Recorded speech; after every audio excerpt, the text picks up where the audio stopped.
अस्सलामुअलैकुम। Straight talk में खुश आमदीद। आपके साथ मैं हूँ आयशा बख्श। शंघाई ताउन तंजीम एक ताकतवर फोरम बन चुकी है जो जोग्राफियाई और इक्तिसादी लिहाज से अहम ममालिक को ये प्लेटफॉर्म फराहम कर रही है। ये तंजीम यूरेशियाई ज़मीनी इलाके के करीबन 60% हिस्से पर फैली हुई है और इसमें दुनिया की 40% से ज़्यादा आबादी शामिल है, जबकि दुनिया की मजमूई कौमी पैदावार का 32% हिस्सा भी इसमें शामिल है। तंजीम के अंदर तिजारत 2019 में 336 अरब डॉलर से बढ़कर 2023 में 490 अरब डॉलर तक पहुंच चुकी है। चीन और भारत की रूस के साथ बढ़ती हुई तिजारत इस फोरम की मईशत के लिए एक अहम जरिया साबित हुई है और अब ये ममालिक मगरबी पाबंदियों के बायस अपनी मईशत को मजबूत करने के लिए मजीद रवाबित बढ़ाने के ख्वाह हैं। चीन, जो अमरीका और उसके इत्तेहादियों की तरफ से महसूलात और तिजारती पाबंदियों का सामना कर रहा है, खित्ते में अपने शराकतदारों के साथ ताउन को फ़रोग़ देने की कोशिश कर रहा है ताकि आलमी इक़्तिसादी शराकतदारी को मुतनव्वे बना सके। ईरान, जो मगरबी पाबंदियों की जद में है, भी इस तंजीम के ममालिक के साथ इक़्तिसादी ताल्लुकात को गहरा करने की कोशिश करेगा, ख़ास तौर पर इस वक्त जब अमरीका उसके तेल की बरामदात पर दबाव डाल रहा है। यूँ चीन पर मगरबी महसूलात, रूस और ईरान पर पाबंदियाँ इस तंजीम के जरिए अपनी इक़्तिसादी हिकमत अमली को फ़रोग़ देने के मौक़े पैदा कर रहे हैं, जिसमें मईशतों को बतदरीज अमरीकी डॉलर के असर से आज़ाद करने के इख्तियारात को तलाश करना शामिल है। मगरबी ममालिक, खास तौर पर अमरीका, इस तंजीम को मोहतात नज़र से देखते हैं। रूस, चीन और ईरान के दरमियान गहरी शराकतदारी मगरबी खदशात को मजीद बढ़ा रही है। यूँ इस तंजीम के जोग्राफियाई और सियासी असर व रसूख में इजाफा हो रहा है। अगरचे मगरबी मुखालिफत मुकम्मल तौर पर वाज़े नहीं, मगर अमरीका और उसके इत्तेहादी इस तंजीम की खास तौर पर फौजी ताउन और इलाकाई सलामती के हवाले से निगरानी करते रहते हैं। इस तंजीम के रुकन ममालिक के रहनुमाओं ने हमेशा कहा है कि SCO नेटो का मुतबादिल नहीं, लेकिन क्या SCO के बढ़ते हुए असर व रसूख को रूस और चीन की जानिब से इस कसीर क़ुतबी आलमी निज़ाम यानी मल्टीपोलर वर्ल्ड के अहम फोरम के तौर पर देखा जा सकता है। रूस और चीन इस मल्टीपोलर वर्ल्ड की पॉलिसी को आगे बढ़ाने की कई वजूहात रखते हैं। रूस और चीन के अमेरिका के साथ ताल्लुकात में बिगाड़ आया है। रूस की यूक्रेन जंग और चीन के ताइवान के मसले की वजह से दोनों ममालिक अमेरिका की बर्तरी, नेटो के फैलाव, अमेरिका और यूरोपीय यूनियन की रूस और चीन के खिलाफ ताउन पर नाखुश हैं, जबकि वस्ती एशियाई ममालिक के लिए SCO मगरबी पुष्ट पनाही वाले रंगे बिरंगे इनकलाबात के खिलाफ सिक्योरिटी की जमानत फराहम करने में अहम किरदार अदा करती है। ये मारूद इस बड़े सवाल को जन्म दे रहा है कि क्या शंघाई ताउन तंजीम मौजूदा वर्ल्ड ऑर्डर में मगरब और ख़ास तौर पर अमेरिका के असर और रसूख के मुकाबले में कोई बड़ा मुतबादिल फराहम भी कर सकती है। इसी पर पैनल की राय आपके सामने रखेंगे। सवाल इस तरह से, शंघाई ताउन तंजीम यूरेशियाई ज़मीनी इलाके का करीबन 60%, दुनिया की आबादी का 40%, GDP का 32%, रूस, चीन जैसी सुपर पावर्स, उभरती ताकतें भी शामिल, क्या SCO मगरबी असर और रसूख के मुकाबले में बड़ा मुतबादिल बन सकती है? शहजाद चौधरी साहब, आपके ख्याल में SCO का फ्यूचर क्या है? क्या ये एक मुतबादिल प्लेटफॉर्म हो सकता है? देखिए, फ्यूचर तो पोटेंशियल पे है ना कि क्या कर सकता है। ऑफ कोर्स, जब आपने कहा कि ये तकरीबन 40% आबादी है और उसके बाद 32% GDP है, तो मेरे ख्याल में पोटेंशियल तो बहुत ज़्यादा है। जब आप देखें, रीजनली कनेक्टेड, आपस में मिले हुए मुल्क हैं, सबके बॉर्डर एक दूसरे के साथ मिलते हैं, तो ये एक ऐसे इश्तराक की पॉसिबिलिटी क्रिएट करता है जिसको कि अगर इस्तेमाल ना किया गया या ना किया जा सका, जिस तरीके से कि सार के मामले में हुआ, तो फिर एक बहुत बड़ी बदकिस्मती होगी। इस वक्त आप कह रहे हैं कि मुतबादिल या मुकाबिल, मुतबादिल तो देखिए 2 या 3 बड़े मगरबी इत्तेहाद हैं। अगर आप सिक्योरिटी वाला देखें तो नेटो है, अगर आप इकोनॉमिक पॉइंट ऑफ व्यू से देखें तो अमेरिका का अपना एक नेफ्टा, जिसे पहले कहते थे, अब किसी और नाम से है, और यूरोपियन यूनियन। ये 2 बड़े माशरती या माशी इत्तेहाद हैं। और इसके मुकाबले में अगर आपने SCO को एक तंजीम बनाया है और शंघाई कोऑपरेशन ऑर्गेनाइजेशन सामने आई है, तो इसका मुकाबला मुतबादिल नहीं हो सकता, क्योंकि हमारे यहाँ के कोई मुल्क उसके मेंबर नहीं है जो इसके मेंबर है। तो ये 2 मुख्तलिफ रीजन्स में मुख्तलिफ इत्तेहाद हैं। हमारा सवाल ये होना चाहिए, या कोशिश SCO की होनी चाहिए, कि ये उतना फाल किरदार किस तरीके से अदा कर सकते हैं। जब आप कहते हैं कि इस SCO का हिस्सा या इसका जो टोटल GDP है वो 32% है, तो 32% असल में रूस और चीन की वजह से है और किसी हद तक भारत की वजह से। ये जो बाकी ममालिक हैं जो 7 मेंबरान हैं, उनके बदकिस्मती जो ट्रेड है आपस में बहुत बुरे तरीके से मुतासर है, बल्कि है ही नहीं। जो प्रोडक्शन है, जो प्रोडक्टिविटी जो आप पैदा करते हैं, जो पैदावार है, वो इन मुल्कों में इतने बुरे तरीके से मुतासिर हुई है कि आपस में तब्दील करने की कोई चीज़ नहीं है। इसलिए इस दफ़ा क्या बड़े 3 थीम्स हैं जो कि जिसको फॉलो किया जा रहा है इस मीटिंग में, जो कि इस वक्त इस्लामाबाद में हो रही है। कनेक्टिविटी, आपस में किस तरीके से आप जुड़ सकते हैं, सड़कों का जाल हो, रेलवे लाइंस का जाल हो। बेशक सीपेक है जो कि चीन और पाकिस्तान बायलैटरली तो काफ़ी स्ट्रांग है, चीन के ताल्लुकात बाकी ममालिक के साथ, लेकिन जो एज अ ग्रुप जो आपके तल्लुकात हैं उसके अंदर मुख्तलिफ मुश्किलात हैं। इंडिया पाकिस्तान का मामला है, ईरान के मामलात अपने नेबर्स के साथ, और फिर उसके बाद मगरबी एशिया से आगे बढ़ के उस तरफ भी बहुत ज़्यादा है, मिडल ईस्ट की तरफ, और फिर उसके बाद अफगानिस्तान एक ऐसा मसला बीच में बैठा है कि जब तक इसको हल नहीं किया जाएगा और इंडिया पाकिस्तान अपने मामला दुरुस्त नहीं करते तो वो जो पोटेंशियल है इस पूरे SCO का वो हम हासिल नहीं कर सकते। मेरा अपना ख्याल ये है कि SCO को कनेक्टिविटी पे और वीज़ा और टैरिफ के ऊपर, ये 2 चीज़ें ऐसी हैं जिसके ऊपर के मामलात को ज़रा बहुत जल्दी और अर्जेंसी में लेना चाहिए, ताकि ये जो मूवमेंट जब होगी लोगों की तो फिर ख्यालात, आइडियाज़, ट्रेड, हर चीज़ उसके बाद फॉलो करती है और उसके अंदर फिर एक सही जान पड़ती है, जिस तरह आसियान में हुआ, जिस तरह यूरोपियन यूनियन में हुआ। ये 2 बड़ी मिसालें हमारे सामने जो कि इकोनॉमिक ग्रुप्स के तौर पर सामने आती हैं। शहजाद साहब, कुछ अरसे से तंजीम के अज़ाइम में मेंबर ममालिक को अपने पाँव पर खड़ा होने में मदद देना शामिल है। जब आप ट्रेड प्रोडक्शन की बात कर रहे हैं, ये मुतासिर हैं, साथ ही आप इश्तिराक के मुमकिनात या इनकी कहा जाए पोटेंशियल के हसूल में अगर मैं आपसे पूछूं, अगर वो सपोर्ट भी कर रहे हैं, आपको लगता है कि रुकावटें किस किस्म की या क्या हो सकती हैं? जी, मैंने जिक्र किया कि हमारे यहाँ सिक्योरिटी के मामलात ऐसे हैं इस खत्ते के अंदर जो इन्होंने के इस पूरे खत्ते को जकड़ के रखा हुआ। उसमें भारत और पाकिस्तान के बीच में मामलात किस हद तक तय हो सकते हैं और आपस में कनेक्टिविटी कैसे हो सकती है। भारत और पाकिस्तान के जो आपस में इख्तलाफात हैं वो सार्क को ले डूबे हैं, सार्क की बात कर रहा हूं। ये कहीं SCO के रास्ते में भी हायल ना हो जाए। फिर जो पाकिस्तान की कनेक्टिविटी चीन के साथ तो सीपेक के थ्रू बन गई, लेकिन क्या जो बाकी सेंट्रल एशियन स्टेट्स हैं जो कि इसके बुनियादी रुकन भी थे, उनके साथ ताल्लुकात किस तरीके से मिसाल के तौर पर किर्गिस्तान जो है वो बहुत ज्यादा बिजली पैदा करता है, वो बिजली पैदा करके शायद पाकिस्तान जैसे मुल्क के साथ वो शेयर कर सकता है। हाइड्रो उनकी बिजली है, सस्ती है, लेकिन जाहिर है ट्रांसमिशन होगी, ये होगा वो होगा, इन चीज़ों के ऊपर काम किया जा सकता है। फिर पाकिस्तान से बहुत सारी चीज़ें ऐसी हैं जो कि अफगानिस्तान के थ्रू सेंट्रल एशिया जा सकती हैं। क्या सेंट्रल एशिया के साथ पाकिस्तान डायरेक्टली भी कोई रास्ता इख्तियार कर सकता है? वाखान के अंदर चीन और अफगानिस्तान, वाखान में चीन अफगानिस्तान के साथ एक बिल्कुल डायरेक्ट रूट बना रहा है, किर्गिस्तान भी चीन के साथ मिला हुआ है, तो क्या चीन, किर्गिस्तान और पाकिस्तान किसी एक तरीके से जुड़ सकते हैं जिस तरह हमने कराकोरम पास बनाया था? तो चीजें तो बहुत ज्यादा है। फिर तेल और गैस, कजाकिस्तान इतना ज्यादा एक वहां पे जखीरा इन चीजों का जिसकी जरूरत है चीन के अंदर, ऑयल पाइपलाइंस, ये सब की सब कनेक्ट करती हैं तमाम जगहों को, लेकिन बदकिस्मती से पूरे का पूरा खित्ता उससे फायदा नहीं उठा सकता क्योंकि ये 2-3 बड़े बड़े मसले हैं जो बीच में सिक्योरिटी के मामले के तौर पे बैठे हुए हैं। ठीक हो गया। हसन साहब, शंघाई के अंदर 3 अहम और बड़े मुल्क रूस, चीन और ईरान, तीनों अमेरिका से पाबंदियों के जेर असर भी कहा जाए और मुतासिर भी सबसे ज्यादा है। क्या SCO इनका बेहतरीन ऑप्शन है और ज्यादा एफर्ट की जरूरत है इन 3 की जानिब से ताकि SCO मजीद स्ट्रांग हो सके? देखें, बुनियादी तौर पे आपका जो सवाल है मैं उसी I will stick to your question. आखिरी लाइन है आपके सवाल की, क्या मगरबी असर व रसूख के मुकाबले में बड़ा मुतबादिल बन सकती है? ये असल बात ये है, ऐसा ही है? जी जी। अच्छा, तो तारीख के कुछ तयशुदा उसूल हैं। इलाका रकबा सानवी, GDP का 32%, ये 40 भी हो तो सानवी। एक बात याद रखें, मैं सानवी का लफ्ज़ बोल रहा हूँ, इसको राइट ऑफ नहीं कर रहा। यूरेशियाई ज़मीनी इलाका का 60% बकौल आपके, मुझे नहीं पता था, ये भी सानवी। फैसला कुन हकीकत ये है कि साइंस एंड टेक्नोलॉजी यानी इल्मी फिक्री बरतरी, वरना मुझे सिर्फ एक बात बताएं, इनमें से कौन सी चीज़ है जो इसराइल के पल्ले है? बताएं मुझे। इनकी कोई औकात नहीं, ये सानवी चीज़ें हैं। आखिरी बात ये है, एक और हकीकत है, वो है कि सिविलाइजेशंस भी इंडिविजुअल्स, इंसानों की तरह होती हैं। उन पे वो जन्म लेती हैं, बचपन आता है, लड़कपन आता है, और जवानी गुजारने के बाद उन्हें बिलाखिर मरना होता है।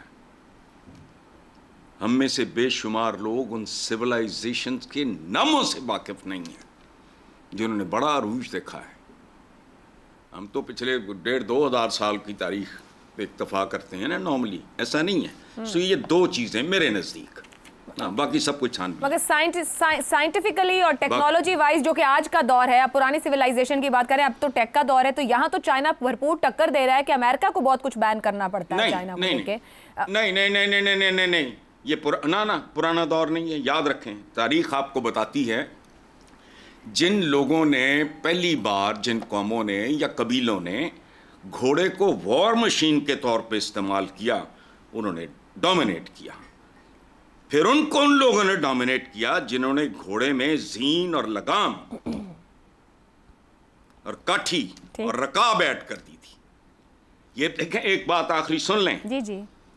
ये जब खैरुद्दीन, तुर्क उसको हैरुद्दीन कहते हैं, वो खे नहीं बोलते, हैरुद्दीन बारबरूसा या बारबरूस को, जब वो बहरी कज़ाक था, दुनिया का सबसे बड़ा, सबसे नामवर, उसको जब सलमान द मैग्निफिशेंट ने इनवाइट किया, बात की, बताया कि यार तू ये अपने हम मज़हबों के लिए या इस्लाम के लिए, दीन के लिए करो, उसने कहा ठीक है।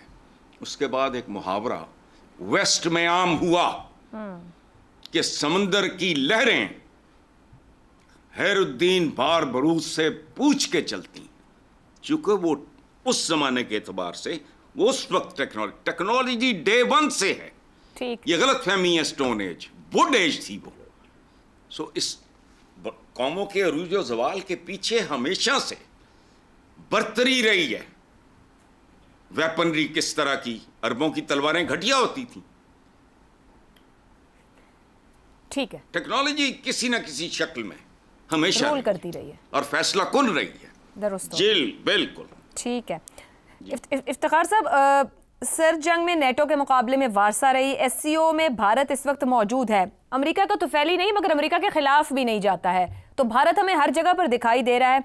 क्या उसकी ये मौजूदगी जो ऊपर भी क्वेश्चन बनी है, एससीओ को मुतबादिल के तौर बन सकता है? एससीओ उसका मुतबादिल, भारत का ज्यादा फोकस एससीओ की तरफ हो सकता है वेस्ट की तरफ से निकल के? देखिए, शहजाद साहब ने जिस तरीके से अपने ख्यालात का इजहार किया है, मैं समझता हूँ आपके हर सवाल का जवाब उसमें मौजूद है।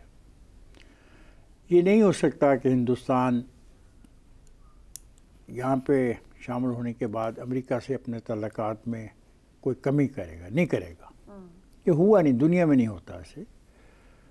आज हिंदुस्तान और चाइना के दरमियान सरहदी तनाज़ात हैं, लेकिन इसके बावजूद उनका जो कारोबारी मसला है वो ठीक चल रहा है।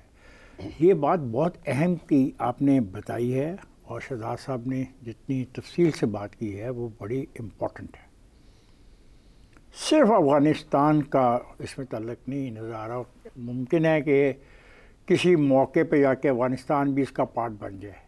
तो आप सोचिए तो सही कि ये पूरा का पूरा दुनिया का एक ज़मीनी टुकड़ा जो है, कितने परसेंट आपने कहा, 40% के करीब, एक टुकड़ा जिसके पास सब कुछ है। ये बात ठीक है हसन निसार की कि इनके पास क्या टेक्नोलॉजी है। भाई टेक्नोलॉजी है तो रूस वापस अपनी कदमों पे खड़ा हुआ। टेक्नोलॉजी है तो आज चाइना की टूथपेस्ट ब्रश से लेके चाइना की मोबाइल तक की बात होती है अमेरिका में। वो किससे खौफज़दा हैं? वो आपसे और मुझसे तो खौफज़दा नहीं। और बाकी आपने कहा कि चूँकि इसराइल के पास टेक्नोलॉजी बहुत है एडवांस, वो मांगे तांगे की टेक्नोलॉजी है। इस खिते में जो बात हम कर रहे हैं, और अगर इसकी सड़कें ही इस्तेमाल होनी शुरू हो जाएं और ये आपस में एक दूसरे से ताउन करने को तैयार हो जाएं और अपने बामी झगड़ों को ज़रा पसे पुश डाल दें, तो आप यकीन करें दुनिया का सबसे खूबसूरत, सबसे ज़्यादा प्रोग्रेसिव खिता यही होगा। भारत का रोल क्या? भारत को बिल्कुल अपनी हैसियत का भी अंदाजा है, वो इस इत्तेहाद में शामिल होगा, बिल्कुल शामिल होगा उस मौसर अंदाज में। मौसर अंदाज में शामिल है। मौसर अंदाज यही है, वो चाहता है कि आप उसको सुबह सड़क दें, वो आपकी सड़क इस्तेमाल करना चाहता है, वो सुबह आपके साथ तजारत करना चाहता है। वो इस सड़क के साथ अफगानिस्तान के ये वाखान बॉर्डर की बात कर रहे हैं। अगर अफगानिस्तान शामिल नहीं भी होता तो वाखान के रास्ते पूरी दुनिया में जाना चाहता है। कौन पागल मुल्क होगा कि दुनिया के 40% हिस्से में उसकी भागदौड़ न हो। फिर तो भारतीय वजीर आजम को इस एससीओ का हिस्सा होना चाहिए था, अगर इतनी चाह और नहीं, ख्वाहिश है। ये आप बात करते हैं इंडिविजुअल्स के ऊपर, सर हम बात कर रहे हैं असूल के ऊपर, अच्छा, हकाइक पर। मैंने तो आपने उनकी ख्वाहिश की बात की ना, ख्वाहिश तो बिल्कुल वो चाहते हैं कि करें, वो तो करेंगे, कदम बढ़ाने बिल्कुल करेंगे, वो शामिल वो ख्वाहिश है। तो आप इधर आए हैं, वो जिस तरीके से वो आए हैं और जिस तरीके से बच्चे ने उनको फूल पेश किए और जिस तरीके से उनकी बॉडी लैंग्वेज है, वो अपनी जगह रहेगी, दुरुस्त, वो अपनी जगह रहेगी। लेकिन आप एक बात का ख्याल रखिएगा कि ऐसा नहीं हो सकता कि इतनी बड़ी ताकत यहाँ पे उभर रही हो और हिंदुस्तान उसे चलें। हिंदुस्तान क्या करेगा? छोड़ देगा।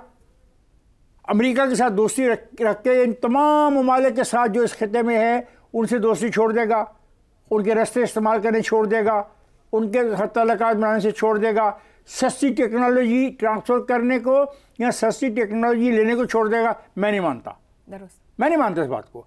ज़रूर हमारे साथ उसके इख्तिलाफ़ात हैं, आपको पता है पाकिस्तान के साथ उसके इख्तिलाफ़ात बुनियादी नौइयत के भी हैं, लेकिन इसका ये मतलब तो नहीं कि वो पाकिस्तान के साथ एम्बेसडरशिप ख़त्म कर देगा, एम्बेसी बंद कर देगा। क्यों नहीं करता? एम्बेसी बंद कर दे, एम्बेसी बंद, उसको क्या फ़र्क पड़ता है? नहीं जनाब, ऐसा नहीं होता।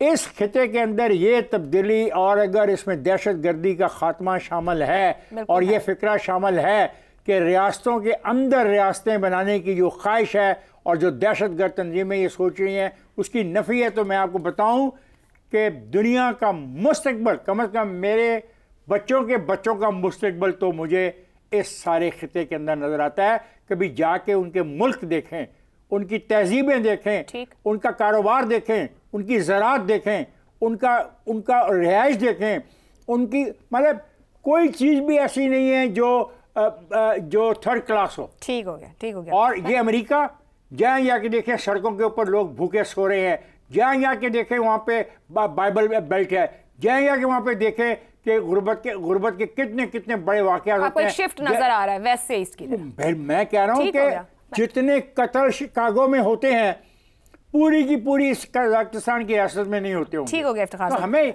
समझना चाहिए दुरुस्त कैसी बात। हाँ, हिंदुस्तान पाकिस्तान कोई मोहब्बत में पागल नहीं हो जाएंगे, लेकिन दुश्मनी में दूर नहीं जाएंगे।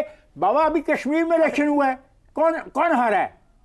ठीक हो गया, बीजेपी हारी है। ठीक हो गया। और जीता कौन है वहाँ पे? बीजेपी के मुखालिफ। दुरुस्त। ज़ैगम साहब, ब्रिक्स में रूस, ईरान और चीन के साथ साथ भारत, जनूबी अफ्रीका और ब्राज़ील जैसे ममालिक मौजूद हैं। मगरबी असर और रसूख को कम करने के ख़्वाहां रूस, चीन और ईरान, आपके ख्याल में बेहतर मुतबादिल ब्रिक्स है जो कि कहा जाए कि पॉलिटिकली उसको फोरम को, या एससीओ जो कि ज्योग्राफिकल फोरम है? आयशा, पहले तो मैं आपको और आपकी टीम को मुबारक देना चाहता हूँ। वो इसलिए कि पाकिस्तान का एक इदारा है इस्लामाबाद में, उसका नाम है मुक़्तदरा कौमी ज़ुबान जी, लैंग्वेज अथॉरिटी। वो अंग्रेजी अल्फाज के तराजम ढूंढता है। सीर कुतबी आलमी निज़ाम, आपने मल्टीपोलर वर्ल्ड का तर्जुमा किया है, आपने मेरी एजुकेशन की है, मुझे नई वोकैबुलरी दी है। फिर आपने कलर रेवोल्यूशन का तर्जुमा किया है, रंग बिरंगे इनकलाब। अब जो आपने कसीर कुतबी आलमी निज़ाम की बात की है, यानी मल्टीपोलर वर्ल्ड की, उस लफ्ज में आपके सवाल का जवाब भी मौजूद है। बिल्कुल। देखिए, एससीओ जो है वो खुद भी कोई ग्लोबल एम्बिशन नहीं रखती। आप देखिए इसके जो मेंबर हैं, भारत के बारे में बात हुई, अगर आप भारत को देखें तो भारत क्वाड का भी मेंबर है, जिसमें उसके साथ अमेरिका है, जापान है, ऑस्ट्रेलिया है। और इस ग्रुप को समझा जाता है कि अलायंस है जो चीन के खिलाफ बना है इंडो पैसिफिक में चाइना को काउंटर करने के लिए। लेकिन वही भारत जो है वो इधर भी घुसा हुआ है। कैसे घुसाया? जहां पे ऐसी तंजीम में जिसको लीड ही चाइना कर रहा है, जिसको फाउंड चाइना ने किया है, और जो चाइना अपना इन्फ्लुएंस बनाने के लिए, अपने जाहिर कौमी मफादात के लिए उसने ये अलायंस बनाया। इसलिए कि शंघाई कोऑपरेशन ऑर्गेनाइजेशन उसको एक बेहतरीन एक प्लेटफॉर्म मुहैया करती है रीजनल कोऑपरेशन का, खास तौर पे जो उसके मगरिब की तरफ के मुल्क हैं, सेंट्रल एशिया खास तौर पे, और फिर रूस। तो इससे वो मल्टीपोलैरिटी जाहिर होती है कि किस तरीके से वो तमाम मुल्क जो अपने मफादात को देख रहे हैं वो अपने आप को किसी एक अलायंस के साथ टाई नहीं करना चाहते।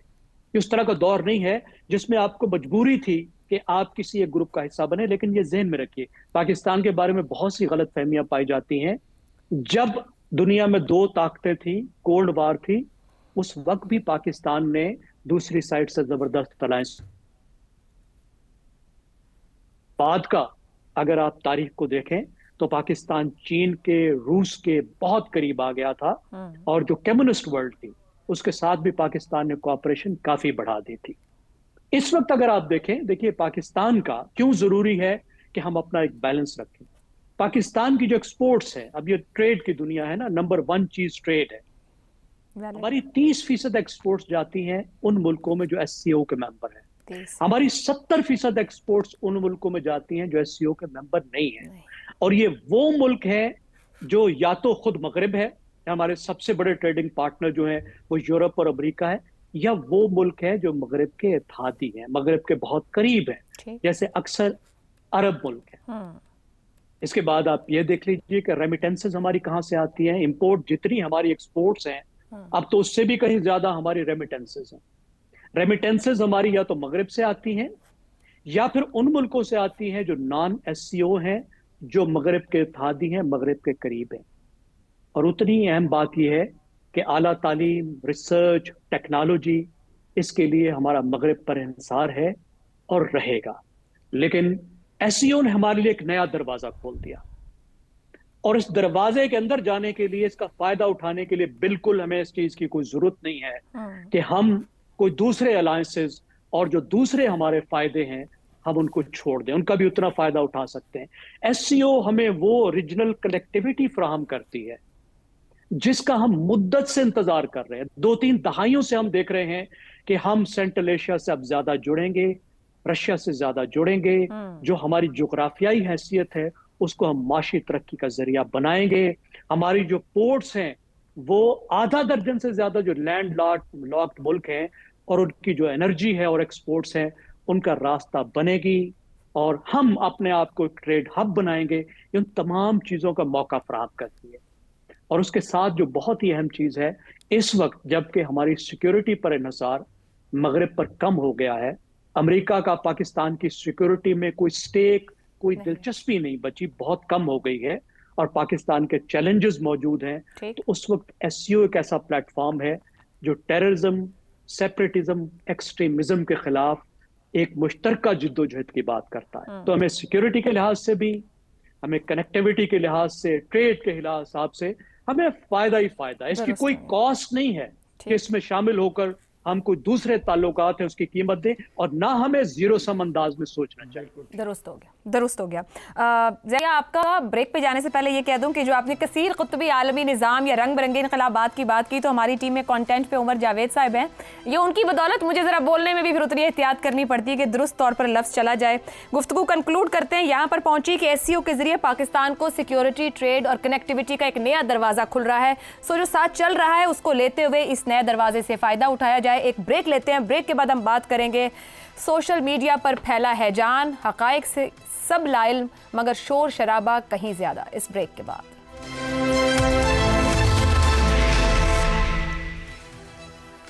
प्रोग्राम में एक बार फिर खुशामदीद। हकायक की तलाश, लाइल्म तलबा और अदम बर्दाश्त। लाहौर के एक निजी कॉलेज की तालिबा से मुबैना ज्यादती के गैर मुसद्दिका वाक़े से शुरू होने वाला तलबा एहतजाज पंजाब के मुख्तलिफ अजला तक पहुँच गया। 5 रोज़ कबल इंस्टाग्राम और टिकटॉक के जरिए ये इत्तला सामने आई कि निजी कॉलेज में गार्ड ने तलबा के साथ मुबैना तौर पर ज्यादती की। फिर सोशल मीडिया इस बात को गैंग रेप तक लेकर गया। इतवार के दिन पुलिस ने कार्रवाई करते हुए एक गार्ड की गिरफ्तारी भी डाल दी। गुज़िश्ता रोज़ कॉलेज के मुख्तलिफ कैंपसेस में लड़के और लड़कियों ने कहीं इकट्ठे तो कहीं अलग अलग एहतजाज किए। चेहरे पर मास्क और हाथों में प्ले कार्ड्स उठाए तलबा वी वांट जस्टिस के नारे तो लगाते रहे, मगर मुतासिरा तालिबा या वाकया कॉलेज या पुलिस कहीं भी रिपोर्ट नहीं किया गया। यानी अब तक 6 दिन गुजरने के बावजूद कोई FIR दर्ज नहीं हुई। सोशल मीडिया ट्रेंड्स और मुसलसल एहतजाज की वीडियोस पोस्ट करने के बायस चंद घंटों में यह वाकया कॉलेज प्रेमिसेस से निकलकर हर पाकिस्तानी का कंसर्न बन गया। एहतजाज खत्म करवाने के लिए पुलिस ने तलबा पर तशद्दुद किया, जिससे सारे मामले को और हवा मिली। मामले को ठंडा करने के लिए पंजाब के वजीर तालीम राना सिकंदर हयात तलबा एहतजाज में पहुंचे। वजीर तालीम ने तलबा की मॉब साइकोलॉजी को देखते हुए हाँ में हाँ मिलाई और निकल गए। इस दौरान महकमा तालीम की जानिब से कॉलेज की रजिस्ट्रेशन मनसूख कर दी गई। बज़ाहिर वजीर तालीम के एहतजाज में जाने का मकसद तलबा को पुरअमन रखना था, मगर वजीर तालीम के इंतजामिया के खिलाफ बयान ने मामले को मजीद मशकूक बना दिया। इस सारे मामले में सबसे अहम बात यह थी कि विक्टिम या उसकी फैमिली का कहीं अता पता नहीं था। पुलिस को कोई रिपोर्ट दर्ज नहीं करवाई गई और ना ही कॉलेज इंतजामिया को आगाह किया गया। मुबैना ज्यादती का शिकार होने वाली बच्ची कौन थी, कहाँ है, किस अस्पताल में ले जाया गया, कोई मेडिकल लीगल करवाया गया, मुबैना तौर पर पेश आने वाले वाक़े की नौयत क्या है, इस बारे में ताहाल कोई मालूमात नहीं। इस सारे मामले में शामिल तमाम स्टेक होल्डर्स ने ब्लंडर्स किए। तलबा ने लाइल्मी और हकायक को जाने बगैर गलत मालूमात की बुनियाद पर एहतजाज किया। पुलिस ने गार्ड की फौरी गिरफ्तारी का दावा किया। कॉलेज इंतजामिया ने तलबा को एतमाद में लिए बगैर उनको डराया धमकाया। महकमा तालीम ने कॉलेज की रजिस्ट्रेशन मनसूख की। वजीर तालीम ने मुतनाज़ बयानात देकर मामले को मजीद उलझाया, मगर इन सब का सोर्स ऑफ इंफॉर्मेशन या हकीकतन डिसइंफॉर्मेशन एक ही था, और वो था सोशल मीडिया। वजीर आला पंजाब ने मामले के असल हकायक सामने लाने के लिए 7 रुकनी कमेटी बनाई है, जिससे पता चलेगा कि मामला हुआ भी है या नहीं हुआ है। मगर इस वक्त ज्यादा कंसर्न की बात यह है कि सोशल मीडिया ट्रेंड्स, प्रेशर और डिसइंफॉर्मेशन किस तरह हर लेवल पर हकायक को पसे पुश्त डाल रहे हैं, जिसके नतायज हुकूमत और इंतजामिया समेत पूरे मुआशरे को भुगतने पड़ रहे हैं। इसी पर पैनल के साथ गुफ्तगू रहेगी। सवाल इस तरह से, मुबैना ज़्यादती का गैर मुसद्दिक़ा वाक़या, तलबा का एहतजाज, निजी कॉलेज इंतज़ामिया की गलती, पुलिस की गफलत, हुकूमत के ब्लंडर्स, क्या सोशल मीडिया फिर हैजान बर्पा कर गया? ज़ैगम साहब, आपके सामने बहुत से ऐसे ट्रेंड्स और मामलात होंगे कि बात कहीं से शुरू होती है, हकीकत कुछ और है और आखिर में वो कुछ और बन जाता है। जैसे ऐसे खेल भी खेला जाता था जब हम छोटे होते थे। अभी ये कहिएगा, जो सोशल मीडिया पर हुआ है और फिर एहतजाज की जो सूरत नज़र आई है, अभी तक तलाश है कि FIR कहाँ है, जुर्म कहाँ हुआ है, ना पुलिस जानती है ना हुकूमत पंजाब कुछ जानती है। आपके ख्याल में सोशल मीडिया जीत गया है या मुआशरा हार रहा है इसके सामने? खबर में सबसे पहली चीज जो होती है हु, किसके बारे में है, फिर होता है व्हाट, और फिर होता है व्हेन, फिर होता है वेयर, और H जो होता है वो होता है हाउ। अब मामला ये है कि यहां पे तो सिरे से मालूम ही नहीं है कि हु कौन है। यहां जो पहला तकाजा है, पहला W है जहां से खबर शुरू होती है। अब अलमिया क्या है? जब हमने सहाफत सीखी थी तो सहाफत के गेट कीपर्स हुआ करते थे। जब कोई खबर देता था तो वो गेट कीपर्स, वो एडिटर्स, वो प्रोड्यूसर्स, वो न्यूज के इंचार्ज, वो देखते थे कि इसमें ये चीजें हैं भी या नहीं। और हमारे चैनल में भी और अभी भी जो अखबार है उसमें भी जब कोई रिपोर्ट करे तो गेट कीपर्स ये देखते हैं कि ये चीजें पूरी हैं या नहीं है। लेकिन सोशल मीडिया का अलमिया ये है कि सोशल मीडिया पे कोई गेट कीपिंग नहीं है। जो चाहे जिस तरह की कंस्पिरेसी थेरीज, साजिशी थेरीज, सिर्फ अपने अंदाजे को वो हकायक बनाकर बयान कर सकता है, अपने गुस्से को खबर बना सकता है, अपनी सियासी वाबस्तगी को वो खबर बना सकता है, अपने बुग़्ज़ को वो खबर बना सकता है। और इस वजह से पूरी दुनिया में इस वक्त एक बहुत बड़ा चैलेंज है। और उसके साथ आप देखिए कि एक ऐसी खबर है जो क्राइम की दुनिया से ताल्लुक रखती है। ये ऐसी खबर है जो बच्चियों से, खवातीन से ताल्लुक रखती है। बिल्कुल, हमें मालूम नहीं है विक्टिम कौन है, लेकिन लोग गेस भी किए जा रहे हैं, लोगों के फोटो भी लगाए जा रहे हैं, लोगों की वीडियोस भी लगाए जा रहे हैं, और उनके लोग, उनके वालिदैन हाथ जोड़ रहे हैं कि खुदा का वास्ता ये हमारी बच्ची की वीडियो का इस चीज से कोई ताल्लुक नहीं है। लेकिन मैं ये बात जरूर आखिर में ऐड करूंगा कि देखिए, पाकिस्तान में खवातीन के तहफ़्फ़ुज़ के मामलात बहुत सीरियस हैं, खवातीन के साथ वाक़यात होते हैं, हम ब्रश ऑफ किसी चीज को नहीं कर रहे, और मेरा ख्याल है पंजाब गवर्नमेंट ने पूरी कोशिश की है, अपना पूरा जोर लगाया है कि इसमें कुछ निकाल कर लाए। बिल्कुल दुरुस्त ज़ैगम साहब। और अभी भी पंजाब पुलिस कह रही है कि किसी के पास कोई मालूमात हैं तो वो आए, नंबर दिया है कि इस पर शेयर करें। इफ्तिखार साहब, खवातीन यकीनन तरजीह हैं और ये इजाज़त भी नहीं दी जा सकती कि ऐसे वाक़यात को इस्तेमाल किया जाए। क्या डिसइंफॉर्मेशन के बायस मामला मिस हैंडल हुआ क्योंकि सब ने रिएक्शंस दिए हैं, या सोशल मीडिया ट्रेंड्स जो हैं वो हक़ाइक़ पर हावी हो गए हैं? सोशल मीडिया ट्रेंड हावी हो गए हैं। 2011 से आप जो तरबियत दे रहे थे, उस तरबियत के नताइज भुगतने के लिए आप तैयार रहें। एक जो मैसेज इसमें है, उसके फॉलोअर मैंने देखे कि उसको 35 लाख लोगों ने देखा है। 35 लाख लोगों ने। और हुकूमतें बेबस हैं, और जब वो हाथ डालती हैं तो हम शोर में चाहते हैं कि इंसानी हकूक़ को सल्ब किया जा रहा है, इजहार की आज़ादी को दफन किया जा रहा है। हम चीखते हैं और फिर नतीजा यही निकलना है जो आज बात ज़ैगम ने की है। अब कुछ नहीं हो सकता माँ सवाए कि हम वो फैसले करें जो कुछ लोगों को कड़वे भला लगें, लेकिन इस पे हमें काबू पाने के लिए सख्त तरीन इक़दाम करने होंगे, वरना मैं आपको बता दूं कोई महफूज नहीं रहेगा। मैं कह रहा हूं उसको 35 लाख उसके नीचे वो है नंबर। दुरुस्त। क्या चाहते हैं आप? सर तो हुकूमत को हैंडल करना था ना, कि कम्युनिकेट करना होगा तो आप चीख में शोर मचाएंगे। मैं शोर मचाऊंगा? हकाइक पर कौन शोर मचाता है? हकाइक की बात तो बाद में आएगी। जिस वक्त मैं किसी को पकड़ूंगा, रोकूंगा, कहा जाएगा ये जुर्म हो रहा है, ज्यादती हो रही है, उसका हक था वो खबर देता, ठीक है, और उसको खबर देने से रोका गया है, उसको मारा गया, उसको उल्टा लटकाया गया, उसके घर पे छापा पड़ा है, और हम उस छापे की खबर भी इतनी तेजी से चलाएंगे कि उसको भी 35 लाख लोग देखेंगे। ये जाने हुए बगैर तो एक मिनट ये जाने बगैर कि छापा जिन लोगों ने मारा वो सही मारा था। ठीक हो गया। ये जो आज बात कर रहे हैं, ज़ैगम ने कहा कि 4 W हम भूल गए, 5 W, तो फिर किस किस्म की जर्नलिज्म हम चाहते हैं? एक ब्रेक आगे बढ़ाएंगे।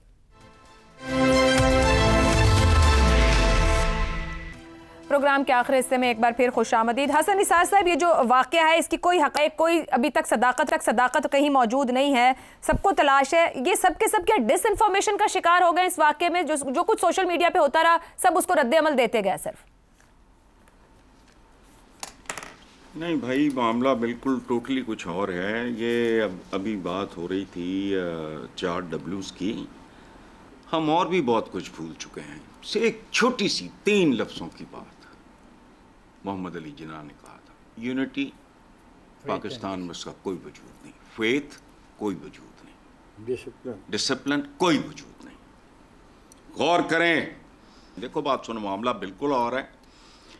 किसी माहिर नफ्सियात से पूछें, हीजान, हर हीजान के पीछे कॉन्क्रीट किस्म की वजूहात होती हैं जो हीजान और हज़ियान को जन्म देती हैं, और हमारे माशरे में ऐसी वजूहात का सैलाब है।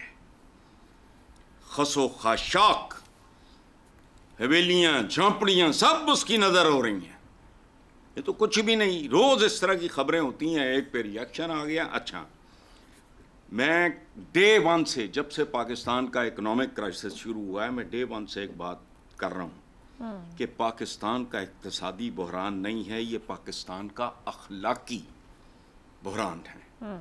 और पाकिस्तान के इक्तिसादी बहरान के पीछे भी पाकिस्तान, पाकिस्तानी हुक्मरानों और पाकिस्तानी अवाम का अखलाकी, ये उसका एक हिस्सा है बस, ठीक, कुछ भी नहीं। इस तरह की रोज खबरें, 2 साल का बच्चा, 4 साल का बच्चा, बाज़ औक़ात ऐसी मुक़द्दस जगहों से खबर आती है, बंदा लर्ज़ उठता है। आपके पल्ले क्या है कि जी वो Ws तो छोड़ो, पाकिस्तान देखो, मोहम्मद अली जिन्ना एक ऐसा आदमी, मैं लोगों को ग्लोरीफाई करने वाला बंदा नहीं हूँ। उनके बारे में कहा जाता था कि देखें, सुभान अल्लाह, कि he is unpurchasable and incorruptible. Pakistan के किसी लीडर के बारे में ये बात करके दिखाओ मुझे। 77 साल के बाद मैं ये भी नहीं कहता कुरान पे हाथ रखो, अपनी औलाद के सर पे हाथ रख के बताओ अनपरचेजेबल इनकरप्टेबल। तो पूरा मुआशरा गल सड़ गया है। लिवर को कैंसर होता है, पूरा बंदा जाता है, खत्म। सवाल आए तो पूरे कमाल में आए, खत्म। शहजाद साहब, सोशल मीडिया का ये जो झूठ है इस पूरी दुनिया के लिए दर्द सर बन गया है। बरतानिया में तो एक यहाँ से गई खबर ने वहाँ नस्ली फसादात फैला दिए थे, वहाँ पे कुछ कवानीन भी बनाए गए हैं। आपको लग रहा है कि ये वाकई सोशल मीडिया का हिजान है, या जो भी एक हसन साहब ने बात कर दी कि पूरा माशरा ही जवाल का शिकार है, तो अब क्या फिर कुछ करने को नहीं बच गया? आयशा, कोड ऑफ एथिक्स जो है ना जर्नलिज्म में या गुफ्तगू के अंदर, ये जो आपस में हम गुफ्तगू एक्सचेंज करते हैं, सोशल मीडिया उसका सबसे बड़ा इस वक्त मजहर है। ये कोड ऑफ एथिक्स उस पर तो बिल्कुल लागू नहीं होता जब तक इंसान के अपने अंदर कोई शर्म, कोई लिहाज, कोई झिझक ना हो, नंबर 1। नंबर 2, उस कोड ऑफ एथिक्स का एहसास दिलाने के लिए जब हमारा मेन स्ट्रीम मीडिया उस कोड ऑफ एथिक्स को कॉम्प्रोमाइज करेगा या हो जाएगा, चाहे वो मेन स्ट्रीम मीडिया प्रिंट है या इलेक्ट्रॉनिक है, तो फिर आपकी खुली छुट्टी और डबल छुट्टी हो जाएगी उस तरफ। इसका मतलब है कि उनको ये एहसास दिलाने के लिए कि आप अपने मीडियम को ज़्यादा जिम्मेदारी के साथ इस्तेमाल करें। हमारे मेन स्ट्रीम मीडिया के जो चैनल्स हैं, जो प्रिंट है, उसको बहुत जिम्मेदारी ज़्यादा दिखानी पड़ेगी और कोड ऑफ एथिक्स के मुताबिक चलना पड़ेगा। तब एहसास होगा कि वो एक ऐसा एवेन्यू है जिसकी कोई जगह नहीं बनती है। लेकिन दूसरा मेरा सवाल है आपसे और अब साथियों से, क्या वजह है कि ऐसी एक मन घड़त बात हो भले या ऐसी कोई कहानी पाकिस्तान के माशरे के अंदर फौरन मान ली जाती है? क्या वजह, क्यों इतनी तेजी से फैल जाती है? क्यों लोग इसको मानना शुरू कर देते हैं? क्या उसकी वजह यह है कि हमने औरत को इस माशरे में एक अजूबा बना के रखा है? क्या उसकी वजह यह है कि यहाँ का जो DNA का मरा हुआ आदमी है, वो जब औरत के साथ ज्यादती करता है तो वो औरत डर के और अपनी इज्जत और खानदानी इज्जत और वकार के बोझ तले दब के खामोश हो जाती है और कोई FIR नहीं कोई लॉन्च करती? क्या ये वजह? क्या ये वजह है कि हमने सेंस ऑफ एंटाइटलमेंट दिया हुआ है कि ऐसे वो तमाम मिसालें जो हमारे सामने मौजूद हैं, जो पिछले 5-10 साल में आई हैं, उसका हमारा कानून उसके आगे बेबस है? सेंस ऑफ एंटाइटलमेंट ऐसा है, वो आप कुचल के चले जाते हैं। जिसके पास पैसा है, जिसके पास असर सुख है, उसका कुछ नहीं कर पाते। तो ये वो लोग हैं जो कि जिन्होंने इस कहानियों को, चाहे वो मन घड़त थी, उनको ये मौका दिया कि उनको मान लिया जाए और जंगल की आग की तरह फैल जाए। दुरुस्त हो गया जी। ये गुफ्तगू यहाँ कंक्लूड करते हैं। ये लाइल्मी और मजाक की बात नहीं, इंतहाई संजीदा मामला है। ये बच्चियाँ, खवातीन, मुल्क और माशरे का मुस्तकबिल हैं और बड़ी अहम बात जानना जरूरी है। खुदा ना करे किसी के साथ भी ऐसा वाकया हो या कोई ऐसी हैरेसमेंट से भी गुजरे, मगर सबसे अहम मेडिकल, लीगल और FIR का इंदराज है जो मुजरिम को कटहरे में ला सकता है। आज के प्रोग्राम से इतना ही, इजाजत दीजिए, अल्लाह हाफिज।